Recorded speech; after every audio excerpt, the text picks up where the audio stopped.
Hello everyone, my name is Akanksha Ranjan and I have qualified UGC NET with JRF in law subject in 2022 with 232 marks. So in last video, I have discussed with all of you that what are the books and what is the syllabus in detail for paper 2, that is law. Today, I'm going to discuss with all of you about paper 1 pattern syllabus and the books and other resources that I have referred and that can help you in your preparation. So let's start the video. So first of all, I'll discuss with all of you point by point that what are the units for paper 1 and what are the books that can help you and what is the basic mindset and the strategy that you should have in your mind while you are preparing for paper 1. So first of all, the preparation for paper 1 is not separate, right? With paper 2, you have to uh, take it in your mind that you are going to appear for this examination in which paper 1 is also there and you have to be equally prepared for it. Now मेरे equally कहने का मतलब ये है कि जैसे अगर आपका पेपर 2 में 100 क्वेश्चन आते हैं और पेपर 1 में 50 क्वेश्चन आते हैं, तो आप इसी हिसाब से अपने टाइम को भी डिस्ट्रीब्यूट करेंगे और प्रिपरेशन को भी डिस्ट्रीब्यूट करेंगे कि आप अगर जितना भी टाइम आप पेपर 2 को दे रहे हैं उसका आधा कम से कम पेपर 1 को भी दे. And rest it all depends on कि आपकी पहले से क्या नॉलेज है, पहले से क्या लेवल ऑफ क्वालिफिकेशन है. बिकॉज जैसे कि उसमें अगर आईसीटी आता है, पेपर 1 में एक यूनिट है आईसीटी जिसमें कंप्यूटर रिलेटेड चीजें होती हैं, तो आप में से बहुत सारे बच्चे ऐसे होंगे जिनको कंप्यूटर के बारे में काफी नॉलेज होगा, है ना. जैसे कि हमें आजकल because of this online classes and all we have a very good idea about कि ये जूम क्या होता है और फिर गूगल में हम मीट कैसे करते हैं, what is the process of that meet, है ना. तो ये सब चीजें हमें पहले से पता है अभी जनरल नॉलेज की तरह. उसी हिसाब से कौन से बच्चे को कितना ऑलरेडी पता है उस हिसाब से उसकी प्रिपरेशन डिफर करेगी कि उसको किस चीज पे ज्यादा फोकस करना है. कुछ बच्चे का मैथ्स अच्छा होता है, लॉजिक अच्छा होता है, तो they don't need to give so much of time in that. But कुछ बच्चों का, जैसे कि स्पेशली अगर मैं लॉ की बात करूं, तो मेरे बैच में ही अगर मैं ले लूं तो बहुत सारे बच्चे थे जिनको मैथ्स बिल्कुल पसंद नहीं थे और मैथ्स के नाम से वो भागते हैं. तो अब उन बच्चों के लिए अगर उनको अच्छे मार्क्स स्कोर करने हैं पेपर 1 में, तो फिर दे नीड टू लाइक थोड़ा सा समय उनको पेपर 1 में मैथ्स और उसके लिए देना पड़ेगा, है ना. तो उस पर डिपेंड करता है क्या पेपर 1 में, क्योंकि बहुत सारे बच्चों से आप सुनोगे कि पेपर 1 में तो हमने कुछ भी नहीं किया और हमारे ऐसे 60 आ गए. तो इसका मतलब ये नहीं है कि उन्होंने कुछ नहीं आता और paper 1 is very easy that's why उन्हें इतना आ गए. That is just because they have that much of knowledge before hand. तो आपको जितना है नॉलेज ऑलरेडी, उसके अकॉर्डिंगली आपका डिफर करेगा कि आप कितनी प्रिपरेशन करते हो. तो चलिए अब हम स्टार्ट करते हैं बिना किसी डीले के कि सिलेबस में क्या क्या आता है. So let's go to the unit 1. So पहला यूनिट है हमारा टीचिंग एप्टीट्यूड, है ना. टीचिंग एप्टीट्यूड के अंदर क्या होता है कि आपकी अलग अलग तरीके की पढ़ाने के तरीके होते हैं. एक टीचर के अलग अलग तरीके होते हैं एक लर्नर के समझने के, है ना. कोई बच्चे पिक्चर से समझते हैं, जैसे कोई बच्चे किसी और चीज से समझते हैं. तो ये जितने भी अलग अलग तरीके हैं, अलग अलग क्राइटेरियाज हैं पढ़ाने के और पढ़ने के, ये है इस यूनिट के अंदर. अब उस यूनिट के अंदर ये भी आ जाता है कि आजकल आज के टाइम पे जो पढ़ाने के नए नए तरीके आए हैं, नए नए साधन आए हैं, नए नए इक्विपमेंट्स आए हैं, है ना. तो वो भी उसी में आ जाएगा, क्योंकि जब आप टीचर बनोगे, जब आप प्रोफेसर बनोगे, तो फिर आपको पढ़ाना पड़ेगा. तो अभी क्या क्या है नई चीजें मार्केट में, दैट विल हेल्प यू. तो दैट्स वाई इसमें जैसे कि आपने यहाँ पे दिख रहा होगा आपको स्वयं प्रभा, मूक, तो ये सब ऑनलाइन अलग अलग नए नए स्कीम्स हैं, गवर्नमेंट के मेथड्स हैं जिसके जरिए से पढ़ाया जा रहा है. तो ये सारी चीजें इंपॉर्टेंट हो जाती हैं.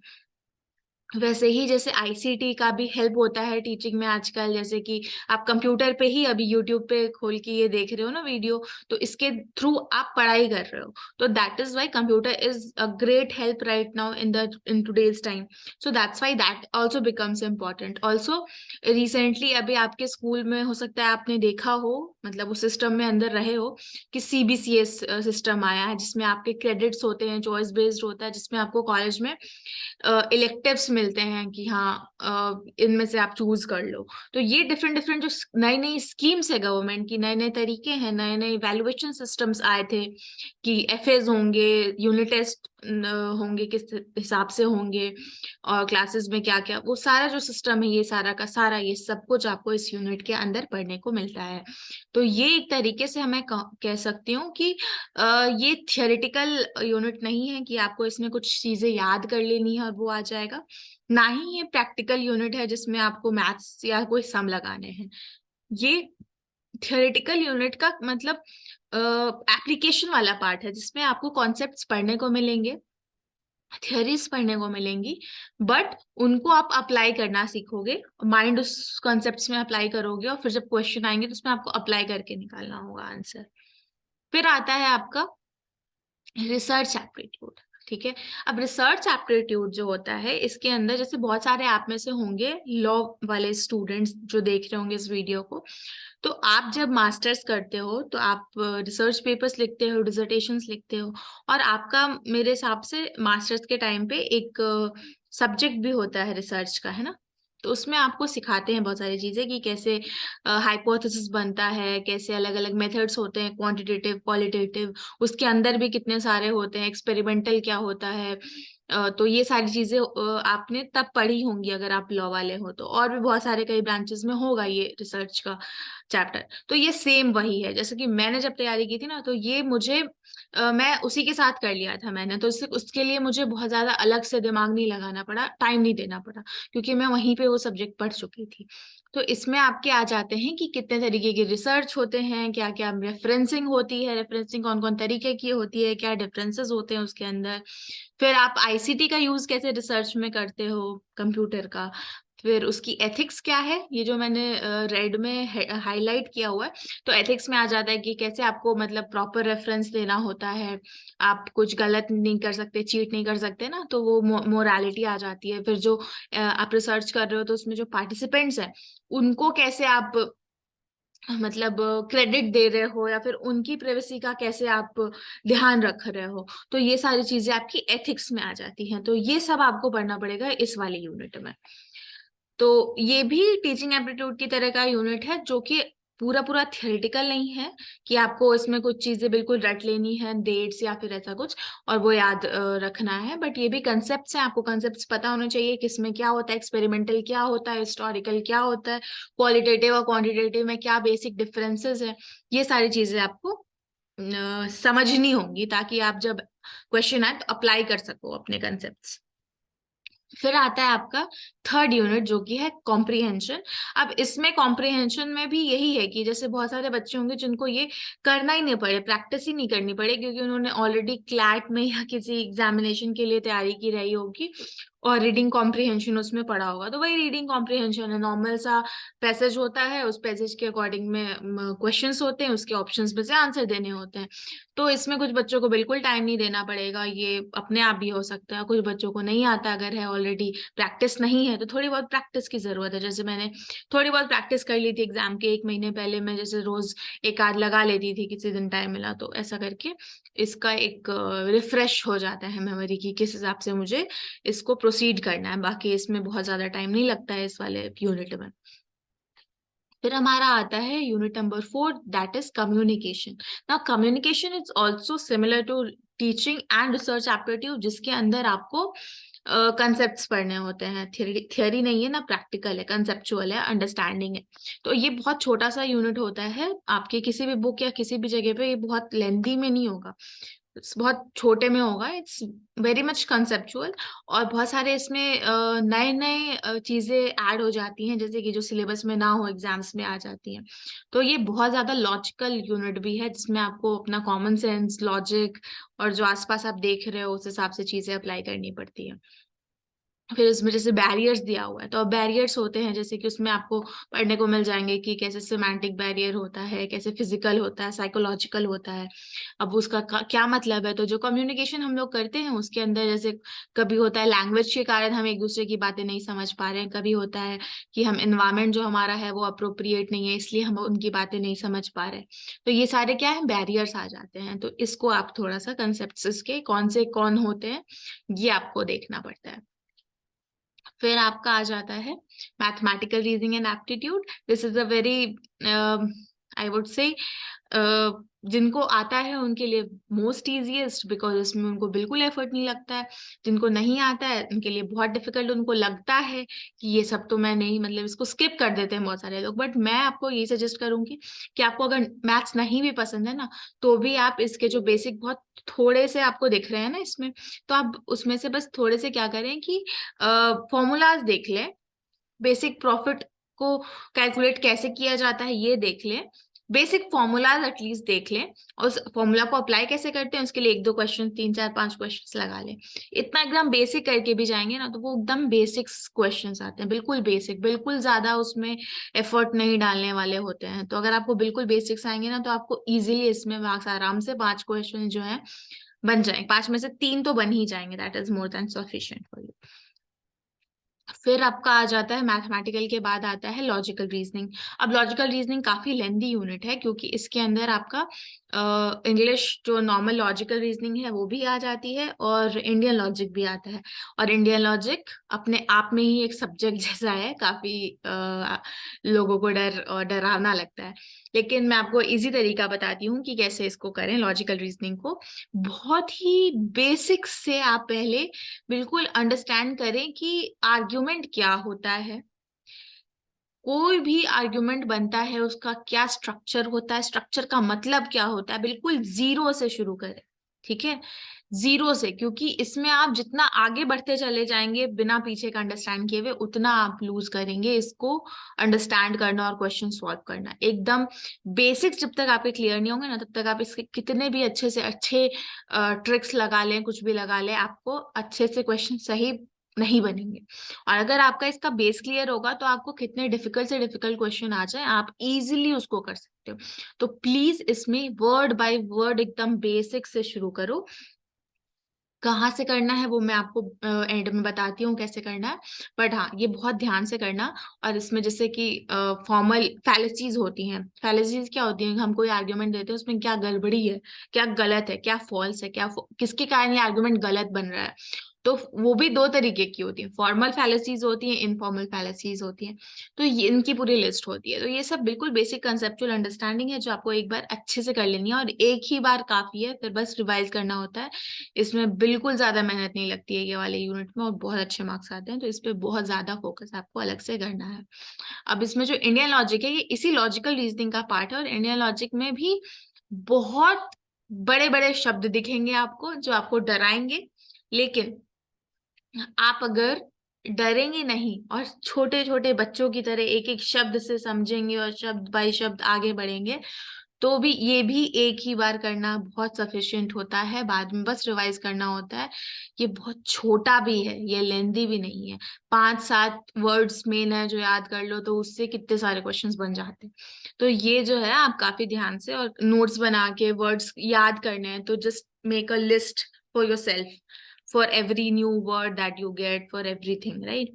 तो इंडियन लॉजिक का एक पूरा एक मुट्ठा एक नोट्स का बना के अपने पास 2 पेज में रख लो, और वो थोड़े थोड़े दिनों पे बस ऐसे देखते रहो, तो आपको वो बिल्कुल बाय हार्ट याद रहेंगे, और वो आंसर्स आपके 100% सही होंगे, इसमें गलत होने के चांसेस ही नहीं बचेंगे कोई।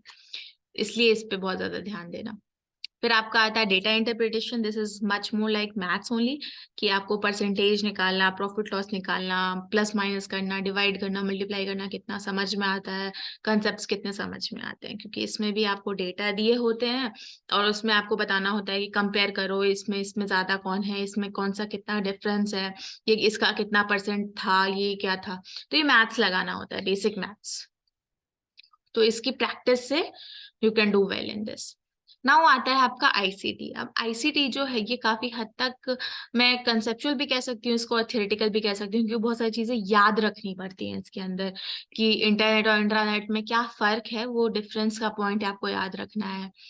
कौन सा वाला ईमेल है, कौन सा वाला वीडियो कॉन्फ्रेंसिंग है, तो उसके अंदर ईमेल के अंदर जैसे सीसी क्या होता है, बीसीसी क्या होता है, उसके फुल फॉर्म्स क्या होते हैं, और क्या फर्क पड़ है दोनों के अंदर, बेसिक कि कौन किसको नहीं देख सकता है, छिपे हुए होते हैं, ये सब चीजें आ जाती हैं। तो ये आपको याद रखनी पड़ती है। अब इसमें आता है digital initiative in higher education. तो ये आपने टीचिंग में भी जैसे पढ़ा था ना, कि वो स्वयं प्रभा, वो सब इसमें भी कॉमन है। तो वो सारे डिजिटल इनिशिएटिव हैं जो कंप्यूटर के थ्रू आप पढ़ाई आजकल करते हो, वो सब, तो वो सब इसमें आ जाता है। तो इस तरीके से ये बहुत सारे बच्चों के लिए बहुत बेसिक यूनिट है। और ये इसके क्वेश्चंस भी एग्जाम में काफी इजी आते हैं कंपैरेटिवली। आप बहुत सारे क्वेश्चन अगर आपको नहीं भी आते हैं तो आप अपना जो कॉमन सेंस है और जो अपने डे टू डे लाइफ में आप यूज कर रहे हो, जो देख रहे हो, उसके हिसाब से आप इसको अच्छे से कर सकते हो। फिर आपका आता है people development and environment. This is completely theoretical unit and this is completely like you can say unlimited. There is no limit to this unit, है ना। तो इस यूनिट पे मेरी यही राय है कि इस पे बहुत ज्यादा ना समय लगाना, ना दिमाग लगाना, ना इमोशन लगाना। जितना बेसिक से बेसिक एक अपनी तैयारी के हिसाब से कर सकते हो, एक बार करके छोड़ दो बस।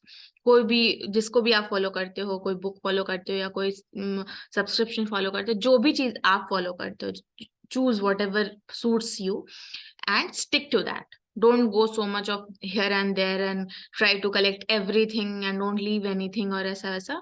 बस एक बार कर लो। और इसमें जो मैंने रेड हाईलाइट किया है that is the most like repeated questions इसमें से आते हैं, जिसमें से पहला है एसडीजी और एमडीजी, जिसके कॉन्सेप्ट्स पढ़ लो, याद कर लो कौन से गोल्स क्या हैं। वो हर बार ऐसे नंबर से पूछ लेते हैं कि गोल नंबर 7 क्या है, या ये वाला गोल कौन सा नंबर का है। ये डायरेक्टली क्वेश्चंस आ जाते हैं। और वैसे ये जो लास्ट वाला मैंने हाईलाइट किया है, ये सारे समिट्स हैं जो आपको लाइन से एक वो याद कर लेना कि इस ईयर में ये हुआ, फिर इस ईयर में ये हुआ, इस ईयर में ये हुआ। एक ऐसे क्रोनोलॉजी याद कर लो। और अगर आप लॉ से हो तो आपके लिए आसान है, क्योंकि फिर उसमें जो आप का सेकेंड पेपर में इन्वायरमेंटल लॉ है ना, उसके अंदर भी ये सारी चीजें आती हैं। तो आप एक जगह अगर आपने वहां कर लिया है तो यहाँ पे हेल्प हो जाएगी, यहाँ किया है तो वहाँ हेल्प हो जाएगी। ये कॉमन है। फिर आपके इसमें और भी टॉपिक्स हैं, जैसे कि डिजास्टर्स हैं, पॉल्यूशन है, डिफरेंट डिफरेंट पॉल्यूशन होते हैं, उनको कैसे टैकल किया जाता है, ये सारी चीजें हैं। तो ये सब आप किसी भी बेसिक बुक से कवर कर सकते हो। बेसिक्स ही आते हैं, बहुत ज्यादा ऐसा यूपीएससी लेवल का आपको नहीं इसके लिए तैयारी करनी होती। फिर आपका ये लास्ट यूनिट है हायर एजुकेशन सिस्टम। ये काफी लेंदी है और थियोरिटिकल है, but this is also scoring, not like people development and environment. तो इसको अच्छे से करो। और इसमें आपका एक प्री इंडिपेंडेंस होता है, एक पोस्ट इंडिपेंडेंस होता है, बाइफरकेशन है। तो उसको एक टाइमलाइन के हिसाब से नोट्स बना लो और उस नोट्स से स्टिक करो अपने आप को। तो उससे आपको याद होगा, क्योंकि इसमें चीजें याद ही करनी पड़ती है ना, कि इस ईयर में ये हुआ, उस ईयर में वो हुआ। तो उसका सबसे बेस्ट तरीका यही है कि आप अपने खुद के नोट्स बनाओ, एक टाइमलाइन बनाओ। नोट्स मतलब पॉइंट टू पॉइंट नोट्स, बिल्कुल ऐसा लेंदी कुछ भी नहीं, क्योंकि हमें ऑप्शंस खाली देखने होते हैं। तो आप वैसे नोट्स बनाओ जो आपको कंफर्ट लगते हो रिवाइज करने के लिए, एंड टाइम पे भी रिवाइज करने के लिए। और उसके थ्रू आप इसको कर सकते हो, हायर एजुकेशन सिस्टम को। ये आप गूगल भी कर सकते हो, अलग अलग चीजें, और आपको डिटेल में भी मिलेगी। बट बहुत ज्यादा डिटेल में मत जाना है इस वाले में, क्योंकि बहुत सारा डिटेल में यूपीएससी लेवल की तैयारी आप नहीं कर रहे हो। तो आपको ऊपर ऊपर से सब चीजों का आइडिया होना चाहिए, है ना। तो उस हिसाब से इस वाले यूनिट को करना। तो ये था लास्ट हमारा यूनिट सिलेबस का। तो ये है 10 यूनिट्स जो आपको करने हैं। अब उसमें आती है बुक्स। तो ये है हमारी मतलब ये 3 बुक्स हैं जो मैंने रेफर की थी, तो ये मैंने डाली है। बाकी इसके अलावा भी मार्केट में बुक्स होंगी या फिर आपने कुछ ले रखा होगा, तो दैट इज ऑल्सो गुड। ऐसा नहीं है कि ये बुक दे दिया तो यही बुक आपको खरीद लेनी है। एक तो बहुत ही स्टैंडर्ड बुक है इसमें जो आपको दिख रही है, केवीएस मदान। ये सब लोग रिकमेंड करते हैं इस बुक को, और ये बुक अच्छी है। बट अगर आपके पास कोई भी सब्सक्रिप्शन है, ठीक है, या फिर आप किसी इंसान को फॉलो कर रहे हो, उसके हिसाब से पढ़ रहे हो, किसी भी टीचर या एजुकेटर, तो फिर ये बुक अगर आपको एक माइंड में लगता है कि हाँ बुक चाहिए कोई, तो लो, वरना स्किप कर सकते हो। क्योंकि ये बुक में जो क्वेश्चंस और ये सब दिए हैं ना, वो ओल्ड पैटर्न के हिसाब से है, अभी के हिसाब से नहीं है, नए पैटर्न के हिसाब से नहीं लगते हैं मुझे। इसीलिए इसमें से क्वेश्चन सॉल्व करने से कुछ ज्यादा फायदा होता नहीं है। प्रीवियस ईयर क्वेश्चन सॉल्व करो, दैट इज मोर बेनिफिशियल। और इवन इसमें जो कंटेंट भी दिया हुआ है दैट इज ऑल्सो ठीक ठीक है। बट बहुत कुछ नया नया नए तरीके से यूजीसी आजकल पूछता है, तो इस पे पूरा रिलाय नहीं कर सकते। ये बुक खरीद सकते हो, ये this book will help, but completely rely नहीं कर सकते इस पे, और भी चीजें आपको इसके साथ देखनी पड़ेंगी।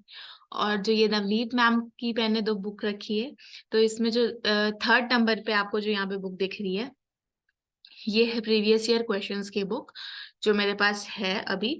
और इसके अंदर कुछ खास वैसे नहीं है, क्योंकि ये कहीं भी आपको मिलेगी, और भी जगह पे ऑनलाइन अवेलेबल है प्रीवियस ईयर क्वेश्चंस। बट खास ये है कि इसमें सारी चीजें एक साथ इकट्ठी पूरे सालों की दी हुई है विथ आंसर्स और एवरीथिंग। तो आपको एक कंपाइलेशन मिल जाता है, तो आपको रिवाइज करने के लिए, सॉल्व करने के लिए आपको इजी होता है। तो ये ईज अगर आपको चाहिए तो ये बुक अच्छी है।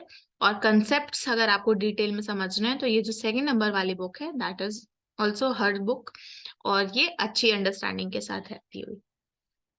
फिर हमारी आती है यूट्यूब चैनल्स। तो मैंने 2 चैनल्स हैं जो बहुत ज्यादा फॉलो किए हैं, और ये कम्प्लीटली आप पे डिपेंड करता है कि आपको कौन से टीचर्स के साथ पढ़ना कंफर्टेबल लगता है। क्योंकि मैंने भी इन दोनों 2 चैनल्स हैं, एक तलवीर सर की है और एक ये नवदीप मैम की है। तो मैंने ये दोनों चैनल फॉलो किया है और दोनों टीचर्स को भी फॉलो किया है, लेकिन ये नहीं कि मैंने दोनों को पूरा पूरा सिलेबस पढ़ा है। तलवीर सर से भी मैंने कंप्लीट सिलेबस नहीं, हाफ सिलेबस पढ़ा है। नवदीप मैम से बाकी का हाफ पढ़ा है। और तलवीर सर के जैसे मैंने मैराथन्स मेनली देखे हैं फॉर रिवीजन, और नवदीप मैम के मैं मोस्टली इनकी स्पेशल क्लास होती है 10 PM, वो देखी थी। तो उसमें ये क्वेश्चंस कराते हैं, previous year questions, free classes होती हैं, तो वो मैं करती थी रेगुलरली फॉर रिवीजन पर्पसेस। तो ऐसे करके मैं मिक्स एंड मैच करके जो मुझे कंफर्टेबल होता था, मेरे टाइम टेबल के हिसाब से जो कंफर्टेबल होता था, मैं उस हिसाब से दोनों को फॉलो कर लेती थी। तो ये दोनों एजुकेटर हैं जो मैं जानती हूँ। इसके अलावा बहुत सारे और भी हैं, आप यूट्यूब पे खुद भी सर्च कर सकते हो और अपनी कंफर्ट को ढूंढ सकते हो कि कौन सा टीचर आपके हिसाब से पढ़ाता है, और आप उसको फॉलो कर सकते हो for your preparation. So that was it, that was from my side कि मैंने किस हिसाब से कौन कौन से बुक्स और टीचर्स को फॉलो किया था, तो ताकि आपको इससे मदद हो जाए। तो that is it for paper 1 syllabus and books. I hope कि ये डिस्कशन आपको हेल्प करेगा आपकी प्रिपरेशन में, और समझने में आपको कि कैसे आपको सारी यूनिट्स पे किस हिसाब से टाइम देना है, कितना किस यूनिट पे देना है, आप किस में वीक हो, किस में आपको आपका अच्छा कमांड है, उस हिसाब से आप अपना डिस्ट्रीब्यूशन अब कर सकते हो। So thank you so much for your patience and listening to me, and I'll meet you soon in my next video. I hope I'll come back soon with another video, and I'll make video according to your demands. So please message me or comment me whatever you need. If you want some specific topic for me to teach you or share my notes with you, please tell me that. Thank you so much.